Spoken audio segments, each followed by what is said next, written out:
चलिए लिखिएगा इसका कार्टेशियन इक्वेशन, कार्टेशियन फॉर्म।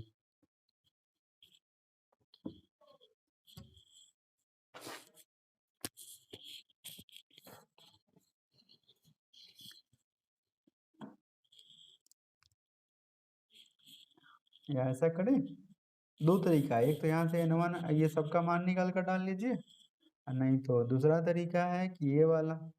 जैसे ये बताइए कि आप लोग कार्टेशियन फॉर्म में प्लेन का इक्वेशन क्या होता है, याद है किसी को?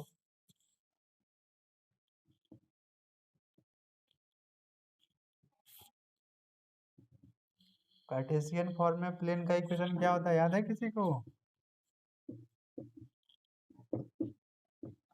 हाँ, या ABCD जो AX BY CZ plus D बराबर 0, ठीक है। ये भी ABC डायरेक्शन रेशियो हो गया, LM में लिखते तो यूनिट वेक्टर होता, यानी कि उसका DCS होता है, ठीक है। तो अब जरा बताइए, हमको दो प्लेन का इक्वेशन मानना है, तो पहला में क्या लगा कर मानेंगे, दूसरा में क्या लगा कर मानेंगे?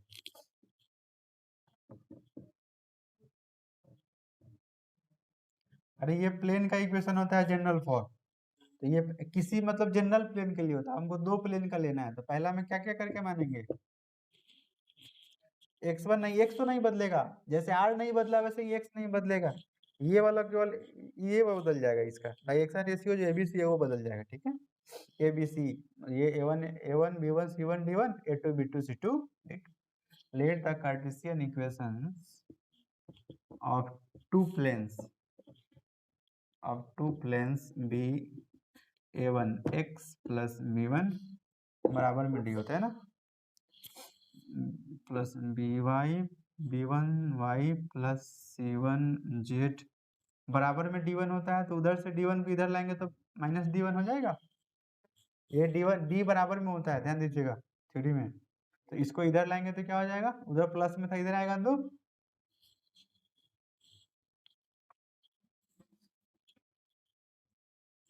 उधर से D को उधर नहीं लिखकर इधर भेज दिए।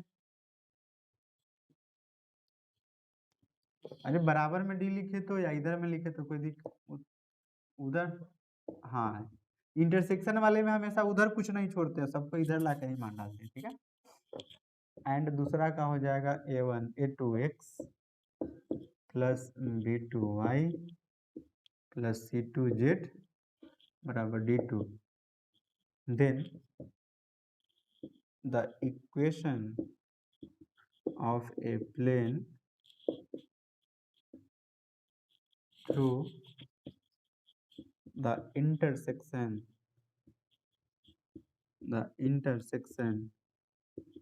of given planes is given by बहुत सुंदर तरीका है। किसी भी एक इक्वेशन को पहले लिख लीजिए, आपको जो मानो, हम जरूरी नहीं हम पहला कैसे लिख रहे हैं, A1 x plus B1 y plus C1 z minus D1, पहला इक्वेशन को लिख देना है, दूसरे इक्वेशन में लैम्डा से गुना कर देना है, तो D2 को उधर नहीं लिखकर इधर लिखिए, तो ये हो जाएगा A2x B2y C2z प्लस में D2 बराबर में 0। किसी को दिक्कत है? देखिए दो इक्वेशन है ना, दो इक्वेशन है, किसी भी एक इक्वेशन को पहले लिख लीजिए और दूसरे इक्वेशन में किसी कांस्टेंट से गुना करके बराबर 0 कीजिए। हम पहला को यहाँ हाँ माइनस dt होगा, ठीक है। हाँ ध्यान दीजिएगा, अब जरूरी नहीं है कि हम इसी को पहले लिखा, आप इसको भी पहले लिख सकते हैं, इतना प्लस में लैम्डा इतना बराबर 0, कहीं भी इधर ले सकते हैं, ठीक है।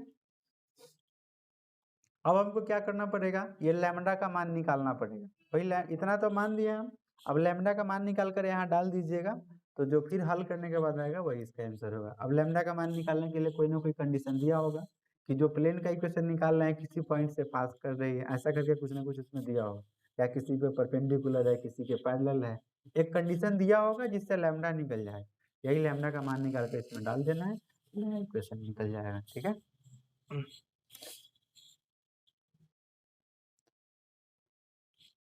लिख लीजिएगा नीचे,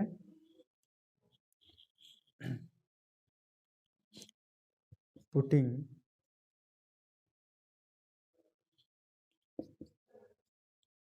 नहीं लिखेगा, पहले मान निकालना तो पड़ेगा। Obtaining the value of lambda and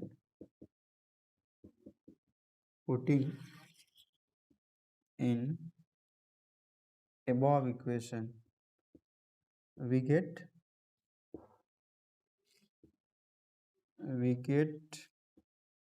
required equation of the plane. कहाँ पे? Obtaining the value of lambda and putting in the above equation, the यहाँ लगा लीजिएगा, in the above equation we get required equation of the plane. Lambda का मान निकाल कर फिर इसमें डाल देना है, ठीक है।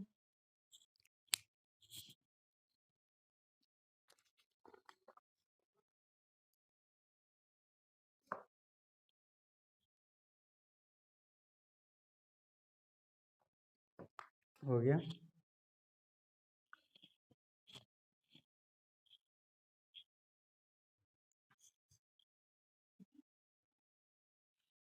अभी कुछ नहीं, अभी आप इतना ही लिखिए, इसके आगे क्या होगा हम क्वेश्चन करके दिखा देंगे, आपको क्लियर हो जाएगा, ठीक है। आपको बस इतना ही समझना है कि एक इक्वेशन को लिख लेना है, लैम्डा का मान निकालना पड़ेगा, and putting in the above equation, क्या हम इधर का उधर क्यों लिख रहे हैं, इन द अबव इक्वेशन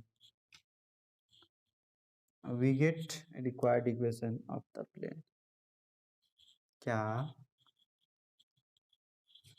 बस आपको ये याद रखना है कि जब भी हमको दो प्लेन के इंटरसेक्शन से इक्वेशन निकालना है, तो पहला इक्वेशन को लिखना है, दूसरा इक्वेशन में लैम्डा से गुना करके बराबर 0 करके मान देना है। अब लैम्डा निकालेंगे, कैसे निकालेंगे हम करके दिखाएंगे, तभी क्लियर होगा, वेट करिए थोड़ा सा।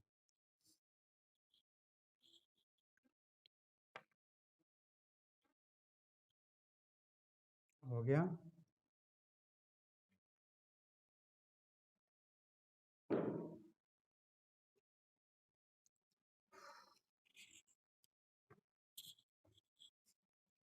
हो गया, तो लिखिए आगे, angle between two planes, angle between two planes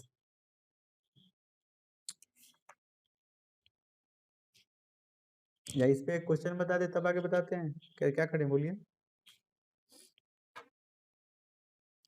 इस पे क्वेश्चन ही कर देते हैं ताकि क्लियर हो जाएगा। तो फिर 9 नंबर क्वेश्चन, क्वेश्चन नंबर 9 पढ़िए क्या कह रहे हैं।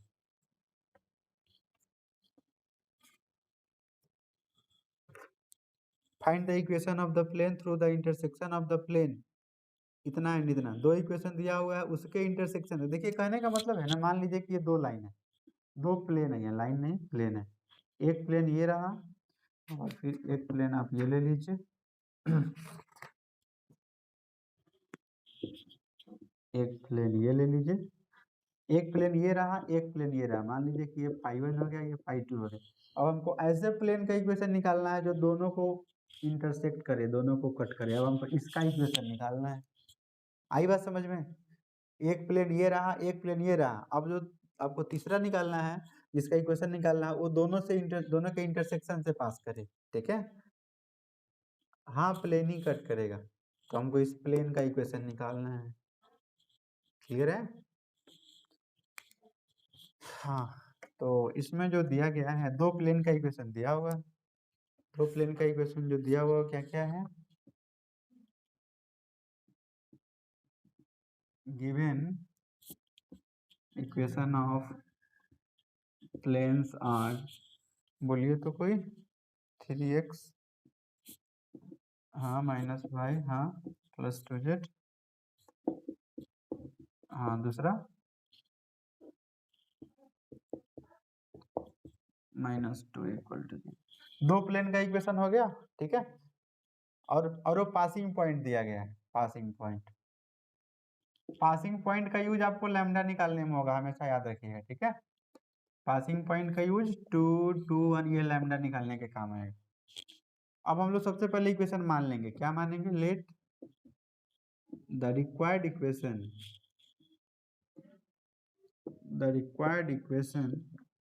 Of the plane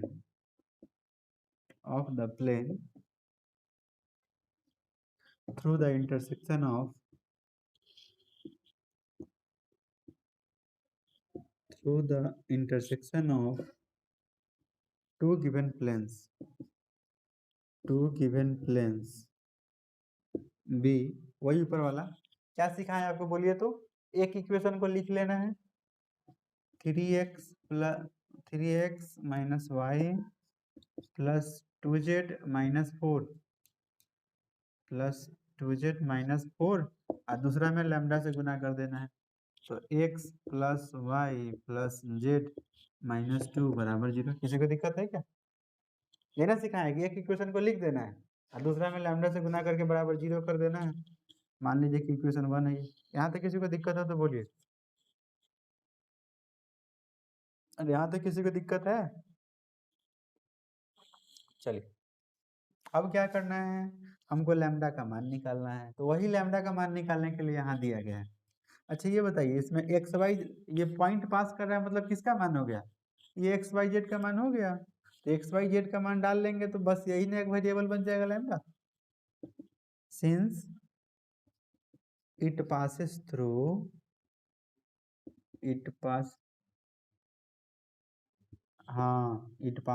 through the point 2 2 1। तो पास करेगा तो क्या कराते हैं, सेटिस्फाई कराते हैं।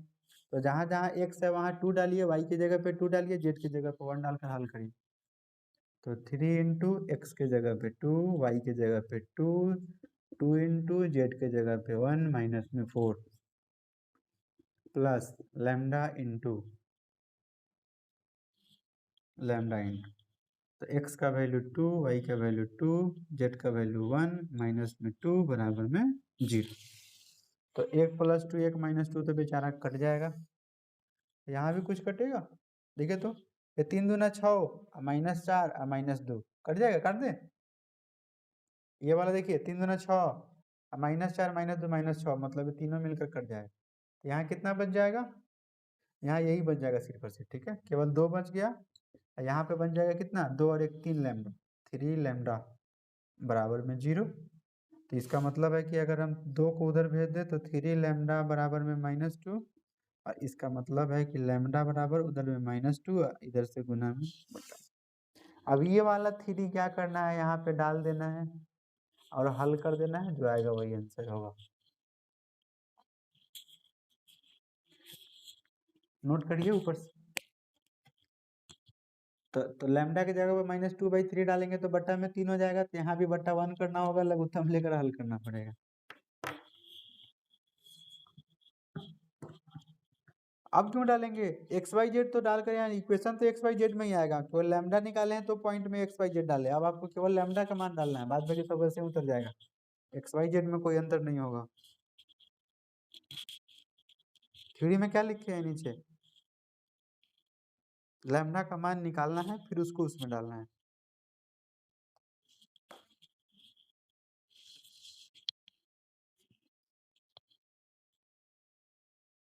हो गया।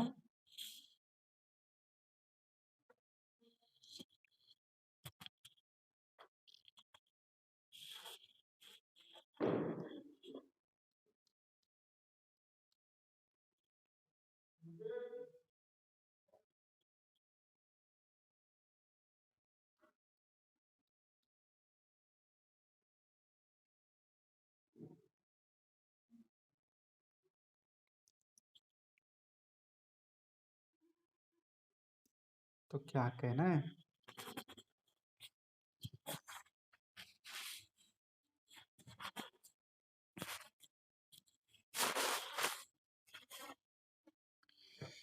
हाँ अब ये लैम्डा का मान डालिए। फ्रॉम फर्स्ट हो जाएगा 3x minus Y plus 2z minus 4 और प्लस माइनस -2/3 लैम्डा का मान और x plus y plus z -2 बराबर 0। अब यहाँ बट्टा में 3 है तो यहाँ लघुत्तम बट्टा में 1 कर लीजिए तो सबका लघुत्तम 3 हो जाएगा। तो 3 से ही सब में गुना हो जाएगा तो 9x माइनस 3y प्लस 3 दूना 6z माइनस 12। इस -2 से सब में गुना हो जाएगा तो -2x minus 2y plus -2z और माइनस माइनस प्लस 4 हो जाएगा, ठीक है, अब बराबर में 0। अब ये 3 जाकर उधर 0 हो जाएगा और x वाले को जोड़ घटाव कर लीजिए, 9x में से 2x कट जाएगा, 7x -3y -2y -5y, 6z में से 2z घटेगा तो 4z, -12 में से 4 जाएगा, माइनस में 8 बराबर में 0। यही हो गया सुंदर सा कार्टेशियन इक्वेशन। किस तरह बोलिए?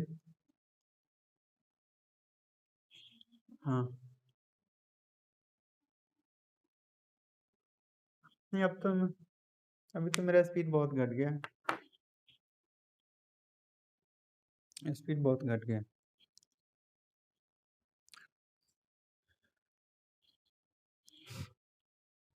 हो गया।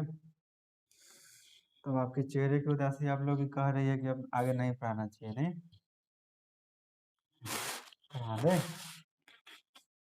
चलिए पढ़ा दे तो ऊपर का मिटा दे।